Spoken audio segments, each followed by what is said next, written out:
नमस्कार। आकाशवाणी जयपुर अजमेर से प्रस्तुत हैं प्रादेशिक समाचार।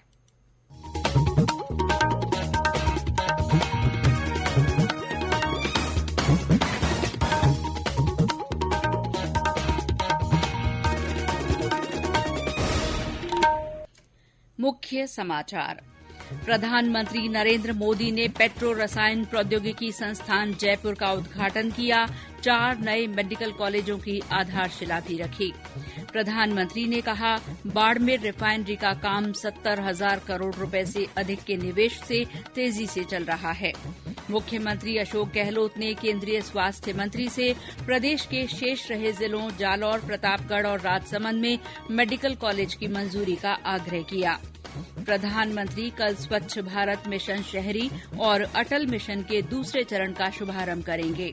और राज्य के वन्य जीव अभ्यारण्य मानसून के दौरान बंद रहने के बाद कल से फिर खुल रहे हैं।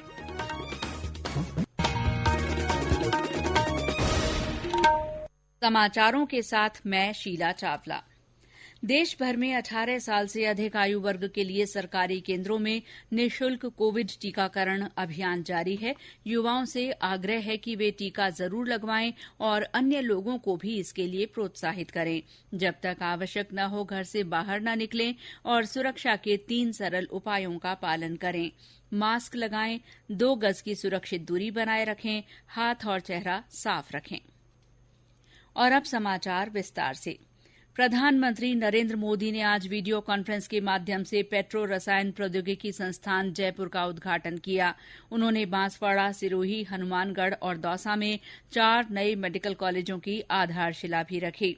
प्रधानमंत्री ने 4 नए मेडिकल कॉलेज और सीपेट संस्थान के लिए प्रदेश के लोगों को बधाई दी। उन्होंने कहा कि 2014 के बाद केंद्र सरकार ने राजस्थान के लिए 23 मेडिकल कॉलेज मंजूर किए हैं और इनमें से 7 कॉलेज पहले से ही शुरू हो चुके हैं। श्री मोदी ने कहा कि पिछले 6-7 सालों में देश में 170 से ज्यादा नए मेडिकल कॉलेज तैयार हो चुके हैं और 100 से ज्यादा पर काम चल रहा है। उन्होंने कहा कि साल 2014 में देश में मेडिकल की अंडर ग्रेजुएट और पोस्ट ग्रेजुएट की कुल सीटें 82,000 के करीब थीं। आज इनकी संख्या बढ़कर 1,40,000 सीट तक पहुंच रही है। प्रधानमंत्री ने कहा कि सरकार ने देश के स्वास्थ्य क्षेत्र को बदलने के लिए एक राष्ट्रीय दृष्टिकोण और राष्ट्रीय स्वास्थ्य नीति पर काम किया है।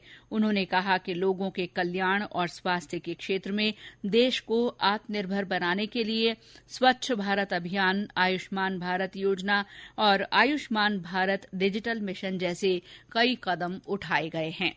3-4 दिन पहले शुरू हुआ आयुष्मान भारत डिजिटल मिशन देश के कोने कोने तक स्वास्थ्य सेवाओं को पहुंचाने में बहुत मदद करेगा। अच्छे अस्पताल, टेस्टिंग लैब, फार्मेसी, डॉक्टरों से अपॉइंटमेंट सभी एक क्लिक पर होगा। इससे मरीजों को अपना हेल्थ रिकॉर्ड संभाल कर रखने की भी एक सुविधा मिल जाएगी। प्रधानमंत्री ने कहा कि बाड़मेर में राजस्थान रिफाइनरी परियोजना 70,000 करोड़ रुपए से अधिक के निवेश के साथ तेजी से आगे बढ़ रही है। राज्य में सिटी गैस वितरण की बात करते हुए प्रधानमंत्री ने कहा कि 2014 तक राज्य में केवल एक ही शहर में सिटी गैस वितरण की अनुमति थी। अब राज्य के 17 जिलों को सिटी गैस वितरण नेटवर्क के लिए मंजूरी दे दी गई है। आने वाले सालों में राज्य के हर जिले में पाइप वाले गैस का नेटवर्क होगा। उन्होंने कहा कि राज्य में जल जीवन मिशन के माध्यम से 21 लाख से अधिक परिवारों को पाइप से पानी मिल रहा है। प्रधानमंत्री ने कहा कि राजस्थान का विकास भारत के विकास को गति देता है और राज्य में गरीब परिवारों के लिए 13 लाख से अधिक पक्के मकान बनाए गए हैं। प्रधानमंत्री ने कहा कि नया पेट्रोकेमिकल प्रौद्योगिकी संस्थान लाखों युवाओं को नई संभावनाओं से जोड़ेगा। प्रधानमंत्री ने मुख्यमंत्री अशोक गहलोत की तारीफ करते हुए कहा कि उन्होंने कामों की एक लंबी सूची दी है। श्री मोदी ने उन पर भरोसा करने के लिए श्री गहलोत का धन्यवाद किया। प्रधानमंत्री ने कहा कि ये भरोसा लोकतंत्र की बहुत बड़ी ताकत है। इस अवसर पर जयपुर में स्वास्थ्य और परिवार कल्याण मंत्री मनसुख मांडविया ने कहा कि केंद्र सरकार स्वास्थ्य के बुनियादी ढांचे को मजबूत करने पर काम कर रही है। उन्होंने कहा कि प्रधानमंत्री के नेतृत्व में स्वास्थ्य क्षेत्र को विकास से जोड़ दिया गया है। मुख्यमंत्री अशोक गहलोत ने वर्चुअल माध्यम से अपने संबोधन में कहा कि प्रदेश में आयुष्मान भारत योजना का विस्तार करते हुए 5 लाख रुपए तक का मुफ्त इलाज करने वाली चिरंजीवी योजना को लॉन्च किया गया है। श्री गहलोत ने कहा कि सामाजिक सुरक्षा के तहत शिक्षा और मेडिकल को ज्यादा से ज्यादा बढ़ावा मिलना चाहिए और इस दिशा में प्रदेश सरकार आगे बढ़ रही है। श्री मांडविया ने आज मुख्यमंत्री अशोक गहलोत से उनके निवास पर मुलाकात की। इस दौरान मुख्यमंत्री ने स्वास्थ्य मंत्री को बताया कि प्रदेश के 33 में से 30 जिलों में मेडिकल कॉलेज मंजूर कर दिए गए हैं। उन्होंने शेष रहे 3 जिलों जालौर, प्रतापगढ़ और राजसमंद में मेडिकल कॉलेज की शीघ्र मंजूरी देने का आग्रह किया। दौसा में मेडिकल कॉलेज के शिलान्यास समारोह के अवसर पर केंद्रीय स्वास्थ्य और परिवार कल्याण राज्य मंत्री भारती पंवार, सांसद जसकौर मीणा, प्रदेश की मंत्री ममता भूपेश और विधायक मुरारी लाल मीणा उपस्थित थे। सिरोही में प्रभारी मंत्री प्रमोद जैन भाया, सांसद देवजी पटेल और विधायक संयम लोढ़ा सहित अनेक जनप्रतिनिधि और अधिकारी मौजूद रहे। सिरोही वासियों ने नए मेडिकल कॉलेज के शिलान्यास को लेकर खुशी जाहिर की है। मुझे आज ये बताते हुए बहुत ही हर्ष हो रहा है कि हमारे जिले में प्रधानमंत्री जी के हाथों आज मेडिकल कॉलेज का शिलान्यास हुआ है, जिसकी बहुत ही जरूरत थी। इससे हमारे जिले वासियों को फायदा मिलेगा ही, साथ ही पड़ोस जिले वासियों को भी फायदा मिलेगा, क्योंकि हमारे यहाँ के मेहनती बच्चों को एडमिशन के लिए बाहर जाना पड़ता था और मेडिकल सुविधाओं के लिए भी उदयपुर, अहमदाबाद, जोधपुर, जयपुर आदि शहरों में जाना पड़ता था। तो इस आवागमन से हमें छुटकारा मिलेगा और सारी सुविधाएं हमारे जिले में ही हमको प्रदान की जाएगी। बांसवाड़ा में सांसद कनकमल कटारा, मंत्री अर्जुन सिंह बामनिया, विधायक महेंद्रजीत सिंह मालवीय सहित अन्य जनप्रतिनिधि वर्चुअल कार्यक्रम में मौजूद थे। प्रधानमंत्री नरेंद्र मोदी कल नई दिल्ली में स्वच्छ भारत मिशन शहरी और कायाकल्प तथा शहरी सुधार के लिए अटल मिशन अमृत के दूसरे चरण का शुभारंभ करेंगे। प्रधानमंत्री के दृष्टिकोण के अनुरूप स्वच्छ भारत मिशन और अमृत को सभी शहरों को कचरा मुक्त करने और जल संरक्षण के लक्ष्य को हासिल करने के लिए तैयार किया गया है। केंद्र सरकार के ये दोनों महत्वाकांक्षी मिशन शहरीकरण की चुनौतियों का प्रभावी ढंग से समाधान करने की दिशा में महत्वपूर्ण कदम है और 2030 तक सतत विकास लक्ष्यों को हासिल करने में मददगार साबित होंगे। उपराष्ट्रपति एम वेंकैया नायडू 4 दिन के जैसलमेर जोधपुर दौरे के बाद आज नई दिल्ली लौट गए। श्री नायडू ने अपनी यात्रा के दौरान विभिन्न सांस्कृतिक, ऐतिहासिक और सीमावर्ती स्थानों का दौरा किया। उन्होंने सेना और सीमा सुरक्षा बल के अधिकारियों और जवानों के साथ संवाद किया। श्री नायडू ने कृषि वैज्ञानिकों के साथ भी बातचीत की। राज्यपाल कलराज मिश्र ने जोधपुर हवाई अड्डे पर उन्हें विदाई दी।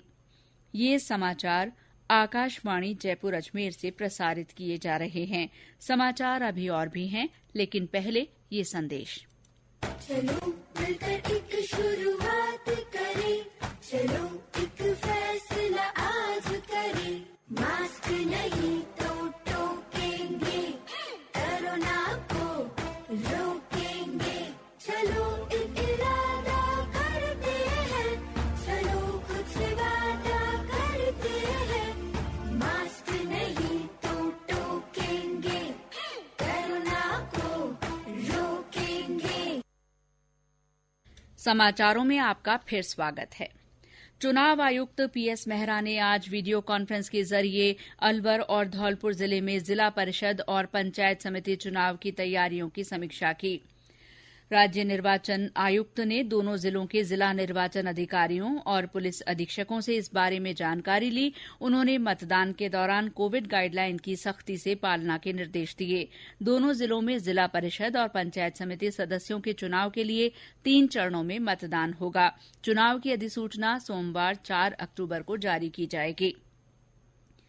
देश में अब तक 88 करोड़ 34 लाख से अधिक कोविड टीके लगाए गए हैं। स्वास्थ्य मंत्रालय ने बताया कि कल 65 लाख 34 हजार से ज्यादा टीके लगाए गए।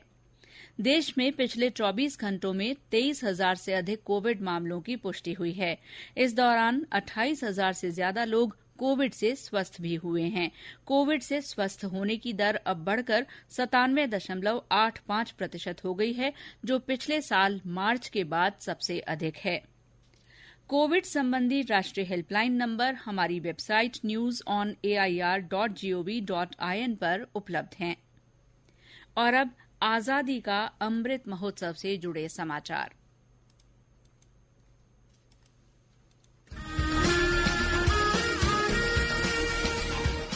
आजादी का अमृत महोत्सव।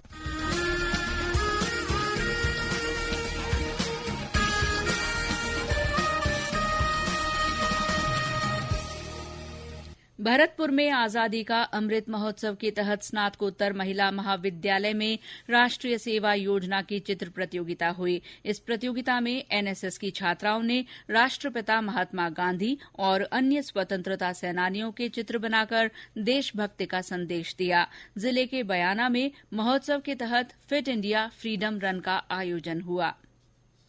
राज्य के वन्य जीव अभ्यारण्य मानसून के दौरान बंद रहने के बाद कल से फिर खुल रहे हैं। अलवर के सरिस्का टाइगर रिजर्व के लिए पर्यटकों ने पहले से ही बुकिंग करा ली है। उधर सवाईमाधोपुर जिले के रणथंभौर राष्ट्रीय उद्यान में नए पर्यटन सत्र को लेकर वन विभाग और पर्यटन व्यवसायियों की ओर से तैयारियां पूरी कर ली गई हैं। और ब्यौरा हमारे संवाददाता से। कल से शुरू हो रहे नए पर्यटन सत्र को लेकर वन विभाग और पर्यटन व्यवसायियों द्वारा युद्ध स्तर पर चल रही तैयारियों को अंतिम रूप दिया जा रहा है। वहीं होटलों में पर्यटकों का आना भी शुरू हो गया है। होटलों और पार्क प्रवेश से पूर्व कोविड निर्देशों की पालना के बंदोबस्त किए जा रहे हैं। वन विभाग ने पर्यटन व्यवसाय से जुड़े नेचर गाइड और वाहन चालकों के कोविड टीकाकरण प्रमाण पत्र लिए हैं। राज्य और देश में कोविड मामलों में आई कमी और लगातार हो रहे टीकाकरण के चलते नए पर्यटन सत्र के अच्छा रहने की उम्मीद है, जिसके पर्यटन व्यवसायी, वन्य जीव प्रेमियों और पर्यटकों में भी खासा उत्साह है। सतीश वर्मा, आकाशवाणी समाचार, सवाईमाधोपुर। और अब मौसम। प्रदेश में कई स्थानों पर हल्की से मध्यम बारिश हुई है। भरतपुर में दोपहर बाद मौसम का मिजाज बदला और बारिश होने लगी। इस बरसात से किसानों की चिंताएं बढ़ गई हैं। सीकर में दोपहर में तेज बारिश हुई। बारां, बूंदी और टोंक में हल्की बारिश हुई है। जयपुर में दोपहर बाद घने बादल छाने से मौसम में ठंडक आ गई। इस बीच मौसम विभाग ने प्रदेश में आज से 2 अक्टूबर तक बारिश होने की संभावना जताई है। विभाग के अनुसार इस दौरान जोधपुर और बीकानेर संभाग के जिलों में कुछ स्थानों पर हल्की से मध्यम दर्जे की बारिश हो सकती है। इन संभागों में 3 अक्टूबर से बारिश की गतिविधियों में कमी होगी। मौसम विभाग ने कहा है कि 4-5 अक्टूबर के बाद पश्चिमी राजस्थान के बीकानेर और जोधपुर संभाग के जिलों में मौसम पूरी तरह से शुष्क रहने तथा मानसून के विदा होने के लिए परिस्थितियां अनुकूल बन रही हैं। सूचना और प्रसारण मंत्रालय के प्रादेशिक लोक संपर्क ब्यूरो जयपुर की ओर से आज मोटे अनाज की स्वास्थ्य में उपयोगिता विषय पर वेबिनार आयोजित की गई। इसमें ब्यूरो के निदेशक ऋतु शुक्ला और राष्ट्रीय आयुर्वेद संस्थान के सहआचार्य डॉ छाजूराम यादव ने विचार व्यक्त किए। और अंत में मुख्य समाचार एक बार फिर। प्रधानमंत्री नरेंद्र मोदी ने पेट्रो रसायन प्रौद्योगिकी संस्थान जयपुर का उद्घाटन किया। 4 नए मेडिकल कॉलेजों की आधारशिला भी रखी। प्रधानमंत्री ने कहा है कि बाड़मेर रिफाइनरी का काम 70,000 करोड़ रुपए से अधिक के निवेश से तेजी से चल रहा है। मुख्यमंत्री अशोक गहलोत ने केंद्रीय स्वास्थ्य मंत्री से प्रदेश के शेष रहे जिलों जालौर, प्रतापगढ़ और राजसमंद में मेडिकल कॉलेज की मंजूरी का आग्रह किया। प्रधानमंत्री कल स्वच्छ भारत मिशन शहरी और अटल मिशन के दूसरे चरण का शुभारंभ करेंगे। और राज्य के वन्य जीव अभ्यारण्य मानसून के दौरान बंद रहने के बाद कल से फिर खुल रहे हैं। इसी के साथ प्रादेशिक समाचार बुलेटिन समाप्त हुआ। नमस्कार।